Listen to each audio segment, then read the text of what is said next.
कहानी की शुरुआत में हम बर्फ से ढके इलाके में एक पुलिस वैन को देखते हैं जिसमें कुछ खूंखार कैदियों को जेल ले जाया जा रहा होता है। बीच रास्ते में वैन गैस स्टेशन पर फ्यूल डलवाने के लिए रुकती है। तब कुछ कैदी कहते हैं कि हमें वॉशरूम जाना है। यह सुनकर गार्ड्स पहले तो उन्हें इजाजत नहीं देते, लेकिन फिर गार्ड्स सोचते हैं कि इस बर्फीले इलाके में ये लोग कहां तक भाग पाएंगे और अगर भाग भी गए तो जमा देने वाली सर्दी में ये लोग मारे जाएंगे। इसलिए गार्ड्स इन कैदियों को बाथरूम की तरफ ले जाते हैं। कुछ देर बाद सभी कैदी बाथरूम से होकर वापस वैन में बैठ जाते हैं, लेकिन तभी ऑफिसर देखता है कि एक कैदी जिसका नाम क्रेवन है वो वापस वैन में नहीं आया। और जब वो गार्ड वॉशरूम की तरफ जाता है तो वो देखता है कि क्रेवन नाम का वो कैदी वहीं पर खड़ा हुआ है। इसके बाद वो गार्ड क्रेवन को पकड़कर बाकी कैदियों के साथ जेल में लाता है और क्रेवन को सेल में बंद कर देते हैं। लेकिन यहाँ क्रेवन का रूम पार्टनर कहता है कि मुझे इस सेल में किसी और का आना पसंद नहीं। तब क्रेवन कहता है कि तुम टेंशन मत लो, वैसे भी मैं यहाँ कुछ दिन ही रहूंगा। अब जेल में क्रेवन की पहली रात तो गुजर जाती है और अगली सुबह क्रेवन जब एक्सरसाइज कर रहा होता है तो यहाँ के जो पुराने कैदी होते हैं वो क्रेवन को हल्के में लेकर उस पर हमला कर देते हैं। पर यहाँ क्रेवन उन दो कैदियों को अपना असली चेहरा दिखाता है और उन्हें पीट पीट कर उनका बुरा हाल कर देता है। अब जेल में दो कैदियों को मारने की वजह से गार्ड्स क्रेवन को पकड़कर उसे जेल के वार्डन के पास ले जाते हैं जिसका नाम साइमन है। साइमन क्रेवन से कहता है कि मैंने सुना है कि तुमने यहाँ दो कैदियों को मारा है। चलो ठीक है, आज तुमने ये सब कर दिया, लेकिन दोबारा इस तरह की गलती नहीं करना और अगर यहाँ रहना है तो तुम्हें डिसिप्लिन से रहना होगा, नहीं तो मुझे तुम्हें सुधारने का तरीका आता है। क्रेवन चुपचाप खड़ा होकर उसकी बातें सुन रहा होता है और तभी उसकी नजर जमीन पर पड़े एक शेर पर जाती है जिसे मारकर उसका कालीन बना दिया गया था। ये देखकर क्रेवन को काफी बुरा लगता है। तब वार्डन पूछता है कि तुम इससे पहले क्या करते थे और यहाँ कैसे आए, जिस पर क्रेवन जवाब देता है कि मैं एक हंटर हूँ और तुम जैसे लोगों का शिकार करता हूँ। ये कहते ही क्रेवन वार्डन पर हमला कर देता है और उसके गले पर चाकू से कई बार वार करके उसे मार डालता है। इसके बाद क्रेवन यहाँ से भागने लगता है और वह एक जानवर की तरह खोदते हुए दीवार से चिपक कर ऊपर छत पर चढ़ जाता है। यहाँ हमें पता चलता है कि क्रेवन कोई आम इंसान नहीं है, बल्कि उसके पास सुपर नेचुरल पावर्स हैं। इस दौरान गार्ड्स उस पर गोलियां भी चलाते हैं, लेकिन क्रेवन बड़ी आसानी से गोलियों से खुद को बचाकर जेल से बाहर निकल आता है। जेल के बाहर पहले से उसका एक साथी प्लेन लेकर उसका इंतजार कर रहा होता है और प्लेन में आते ही क्रेवन माइक लगाकर किसी से कहता है कि मैंने साइमन को मार डाला।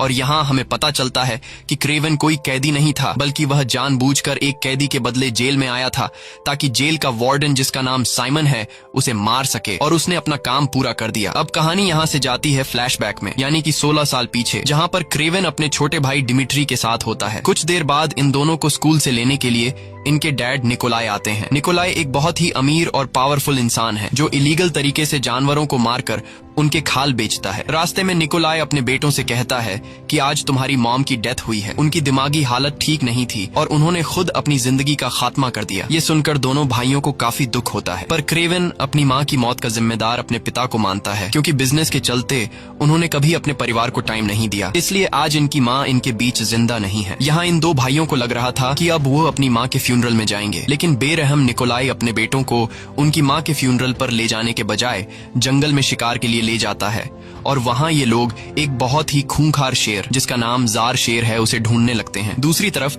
हमें एक लड़की को दिखाया जाता है जिसका नाम कलिप्सो है। वह अपनी ग्रैंड मदर के साथ होती है।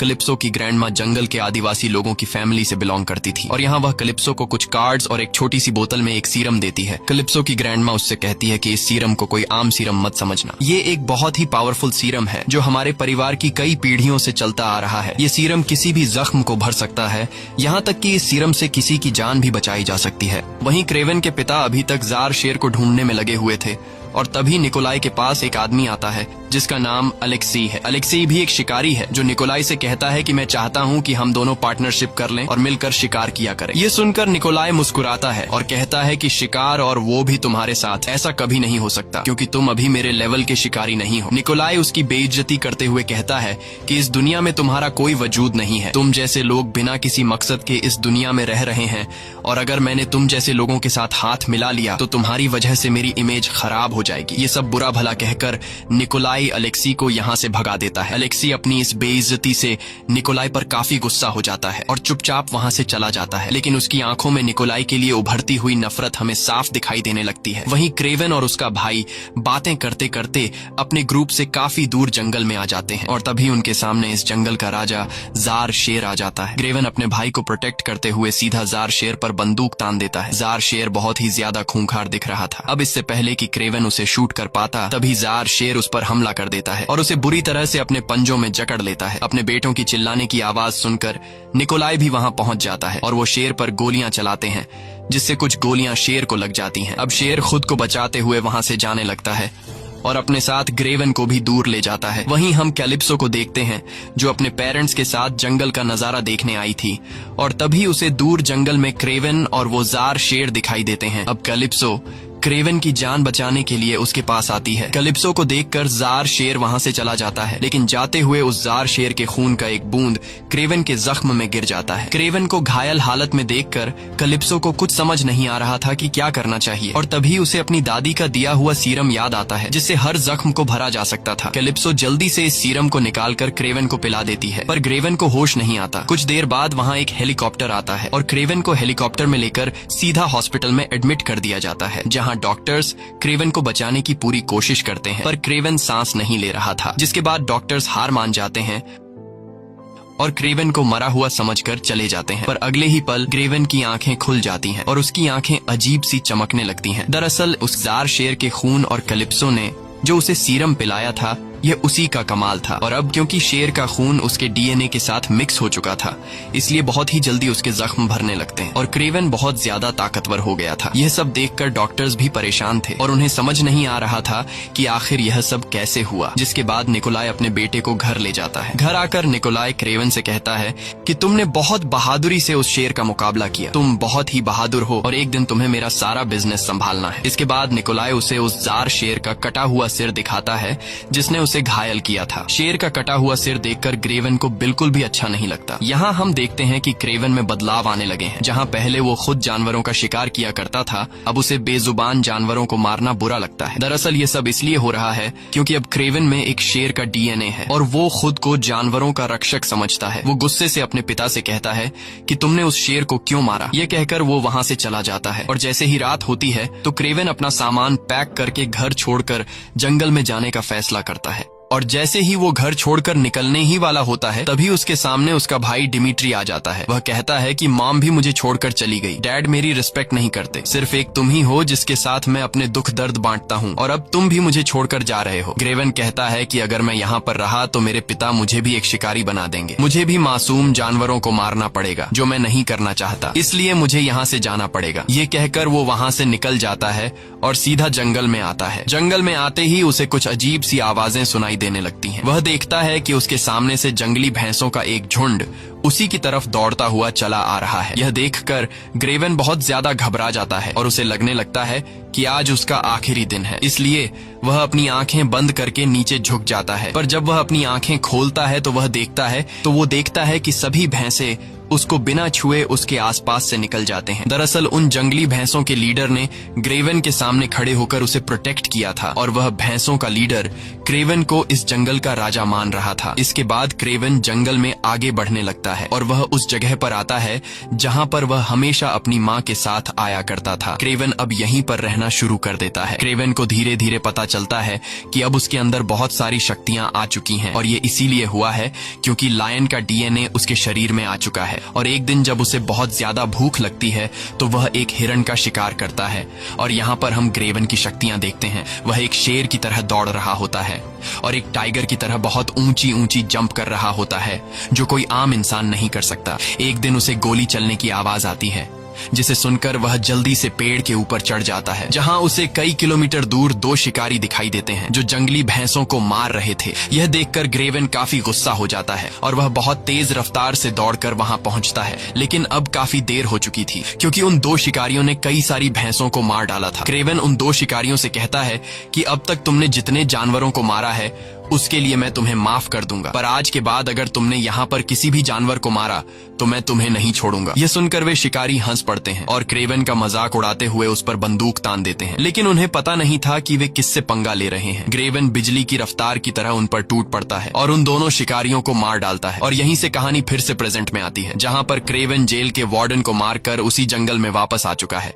जहां पर वह पहले रहा करता था। अगले दिन उसे पता चलता है कि फिर से जंगल में कुछ शिकारी आए हैं जो जंगली भैंसों के सींग काट कर उन्हें ले जा रहे हैं। लेकिन इससे पहले कि वे शिकारी यहां से निकल पाते, तभी उनकी गाड़ी के सामने क्रेवन आकर खड़ा हो जाता है। दरअसल क्रेवन में एक शेर का डीएनए होने की वजह से अब वो खुद को इस जंगल का राजा समझता है और उन शिकारियों को यहाँ से निकलने से रोक लेता है। तभी शिकारियों का लीडर गुस्से में अपने ड्राइवर से उस पर गाड़ी चढ़ाने को कहता है और ड्राइवर सीधा जाकर क्रेवन पर गाड़ी चढ़ा देता है। लेकिन क्रेवन गाड़ी के नीचे से निकलकर उन लोगों पर हमला कर देता है और एक एक करके सभी को मार डालता है। लेकिन एक शिकारी वहां से निकल जाता है। तभी क्रेवन अपने लायन विजन से भागने वाले शिकारी की गाड़ी का नंबर नोट कर लेता है और वह शिकारी अपने बॉस के ऑफिस में जाकर उसे सब कुछ बता देता है। लेकिन तभी हम देखते हैं कि क्रेवन उसके पहुंचने से पहले ही वहां आ पहुंचा और उसने शिकारी के बॉस को भी मार दिया और यहाँ क्रेवन उस शिकारी को भी मार डालता है। वहीं हम कैलिप्सो नाम की उस लड़की को देखते हैं जिसने क्रेवन को सीरम पिलाकर उसकी जान बचाई थी। कैलिप्सो अब एक वकील बन चुकी है और आज वह अपनी एक दोस्त के फ्यूनरल पर आई होती है जिसके साथ सिमियोन ने जबरदस्ती करके उसे मार दिया था। सिमियोन वही जेल का वार्डन था जिसे क्रेवन ने जेल में मारा था और अब क्रेवन कैलिप्सो के पास आता है। दरअसल क्रेवन इस कार्ड को फॉलो करते हुए कैलिप्सो के पास पहुंचा था। यहाँ क्रेवन कैलिप्सो को बताता है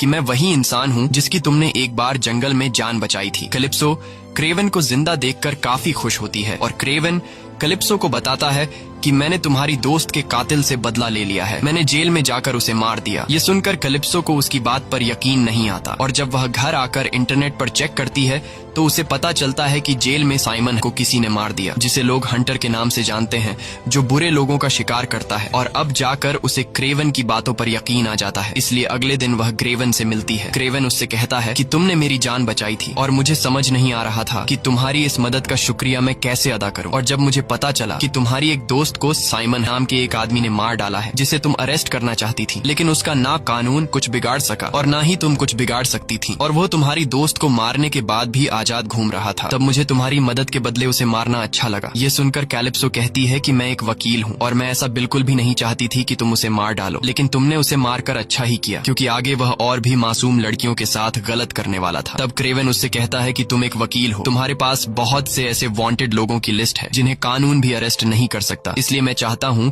कि तुम मुझे उन लोगों के नाम दो और मैं एक एक करके उन लोगों को मार डालूंगा। कैलिप्सो उसका साथ देने के लिए तैयार तो हो जाती है, पर वह कहती है कि इससे तुम्हारी जान को खतरा पड़ सकता है। वहीं दूसरी तरफ हमें उस शिकारी को दिखाया जाता है जिसका नाम अलेक्सी है। ये वही शिकारी है जो कभी क्रेवन के पिता के पास आया था। उसने क्रेवन के पिता से कहा था कि हम दोनों मिलकर शिकार करते हैं, लेकिन क्रेवन के पिता ने उसकी बेइज्जती करते हुए इनकार कर दिया। और अब अलेक्सी का एक आदमी उसे बताता है कि क्रेवन नाम का एक आदमी है जो शिकारियों को मार रहा है। यह सुनकर अलेक्सी समझ जाता है कि अगर क्रेवन को रास्ते से नहीं हटाया गया तो एक दिन वह मुझे भी मार डालेगा। इसलिए अलेक्सी कुछ ऐसे लोगों के पास जाता है जिनके लीडर को क्रेवन ने मार डाला था। वो उनसे कहता है कि तुम्हारा लीडर मारा जा चुका है और अब तुम्हारा बिजनेस बिल्कुल बंद पड़ा है, इसलिए अगर तुम लोग मुझे अपने बॉस की जगह दे दो तो तुम लोगों का बिजनेस फिर से स्टार्ट हो जाएगा। यह सुनकर कुछ लोग गुस्सा हो जाते हैं और अलेक्सी पर गोलियां चलाने लगते हैं, लेकिन यहाँ हम देखते हैं कि अलेक्सी पर गोलियों का असर ही नहीं हो रहा और गोलियां उसकी बॉडी के आर पार जाने के बजाय उसकी बॉडी गोलियों को रोक देती है। दरअसल अलेक्सी के पास अब एक ऐसी पावर आ गई है जिससे वह खुद को एक राइनो में बदल सकता है और राइनो में बदलने के बाद उसकी बॉडी इतनी मजबूत हो जाती है कि बंदूक की गोली उसका कुछ भी नहीं बिगाड़ पाती। वहीं अलेक्सी का शूटर भी यहीं छिपा होता है और जैसे ही वे लोग अलेक्सी को फिर से शूट करने वाले होते हैं तभी अलेक्सी का शूटर उन सभी लोगों को मार देता है जो उसे अपना लीडर नहीं मानना चाहते थे। अब यहाँ सिर्फ एक ही आदमी बचा होता है और वह ये सब देखकर डर के मारे तुरंत अलेक्सी को अपना लीडर मान लेता है। अलेक्सी को आज भी उस दिन की बेइज्जती याद थी जब वह निकोलाई के पास आया था और उसने पार्टनर बनने की पेशकश की थी, लेकिन निकोलाई ने मना कर दिया था। और अब अलेक्सी निकोलाई से अपना बदला लेने के लिए इस आदमी को निकोलाई के पास भेजता है। निकोलाई को लगा कि यह आदमी मुझसे बिजनेस डील करने आया है, लेकिन जल्द ही निकोलाई को पता चल जाता है कि यह आदमी अलेक्सी के साथ मिला हुआ है और यहाँ मुझे मारने के लिए आया है। ये सब पता चलते ही निकोलाई अपने गार्ड से इन लोगों को शूट करने का ऑर्डर दे देता है और इनके बीच काफी देर तक गोलीबारी शुरू हो जाती है। गोलियों की आवाज सुनकर निकोलाई का छोटा बेटा डिमिट्री एक टेबल के नीचे छिप जाता है और निकोलाई वहां पर मौजूद अपने सभी दुश्मनों को मार डालता है। निकोलाई जब अपने बेटे डिमिट्री को देखता है कि वह डर के मारे एक टेबल के नीचे छिपा है, यह देखकर निकोलाई को काफी गुस्सा आता है और वह डिमिट्री को नीचे गिराकर उससे काफी बुरा भला कहता है और कहता है कि तुम जैसा बुजदिल बेटा मेरा ना होता तो अच्छा होता। वहीं हम अलेक्सी को देखते हैं जिसे पता चल गया होता है कि निकोलाई ने उसके आदमी को मार डाला। यह सुनकर अलेक्सी गुस्से से चीख पड़ता है। वहीं एक आदमी अलेक्सी को क्रेवन की वीडियो दिखाता है और कहता है कि यह वही आदमी है जो शिकारियों को मार रहा है। क्रेवन को देखकर अलेक्सी उसे पहचान लेता है और अपना एक आदमी क्रेवन को मारने के काम पर लगा देता है। वहीं हम क्रेवन को देखते हैं जो अपने भाई से मिलने के लिए आता है क्योंकि आज उसका बर्थडे था। इसी बीच उनके फादर निकोलाई भी वहाँ पहुँच जाते हैं और वह क्रेवन से कहता है कि जंगल में भटकने से अच्छा है कि तुम वापस घर लौट आओ और मैं चाहता हूँ कि तुम मेरे बिजनेस को संभालो क्योंकि मेरे मरने के बाद यह सब कुछ तुम्हारा होने वाला है। लेकिन क्रेवन साफ साफ इनकार कर देता है। बातें करते करते उन्हें आधी रात हो जाती है, इसलिए क्रेवन अपने भाई को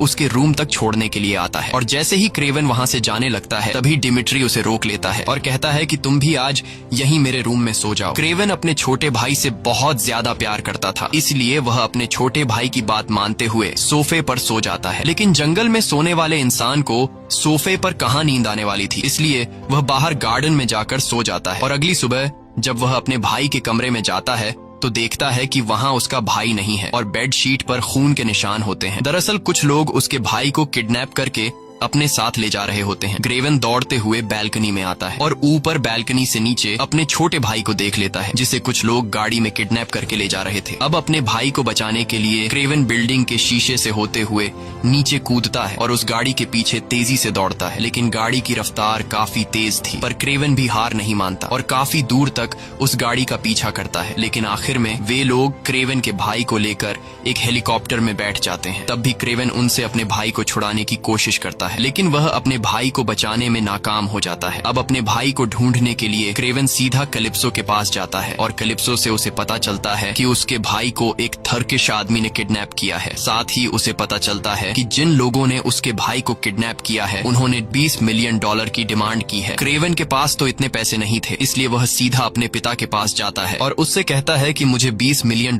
चाहिए अपने भाई को छुड़ाने के लिए। लेकिन निकोलाई पैसे देने से इनकार कर देता है क्योंकि उसे लग रहा था कि अगर मैंने पैसे दे दिए तो मैं उनके सामने कमजोर दिखूंगा और मैं आज तक किसी के भी सामने झुका नहीं हूँ, इसलिए वो पैसे देने से इनकार करता है। उन किडनैपर्स ने निकोलाई को डिमिट्री की एक कटी हुई उंगली भी भेजी थी, ये साबित करने के लिए कि तुम्हारा बेटा खतरे में है। लेकिन बेरहम निकोलाई को इससे कुछ फर्क नहीं पड़ रहा था और अब क्रेवन जो अपने भाई से बहुत ज्यादा प्यार करता था वह अपने भाई को ढूंढने लग जाता है और कैलिप्सो की मदद से उसे उन किडनैपर्स का एड्रेस भी मिल जाता है और वहाँ पहुंचकर क्रेवन एक एक करके सभी गार्ड्स को मार डालता है। आखिर में क्रेवन उस किडनैपर को भी पकड़ लेता है जिसने उसके भाई को किडनैप किया था। क्रेवन पहले तो उसे बुरी तरह से मारता है और फिर उससे पूछता है कि मेरा भाई कहाँ है। तब वह टर्किश आदमी बताता है कि इस वक्त तुम्हारा भाई अलेक्सी के पास है। वहीं अलेक्सी को दिखाया जाता है जिसके पास इस वक्त क्रेवन का भाई होता है। अलेक्सी डिमिट्री पर बंदूक तान कर उससे क्रेवन का पता पूछता है लेकिन डिमिट्री उससे कुछ भी बताने को तैयार नहीं होता। अब अलेक्सी चालाकी से काम लेते हुए डिमिट्री को बहकाने की कोशिश करता है और उससे कहता है कि तुम्हारा भाई क्रेवन सभी शिकारियों को एक एक करके मार रहा है और आखिर में वह तुम्हारे पिता को भी मार देगा और तुम्हारे पिता के मरने के बाद तुम्हें ही तो उसका सारा बिजनेस संभालना है। अलेक्सी अपनी पीठ में लगी एक पाइप को जोड़कर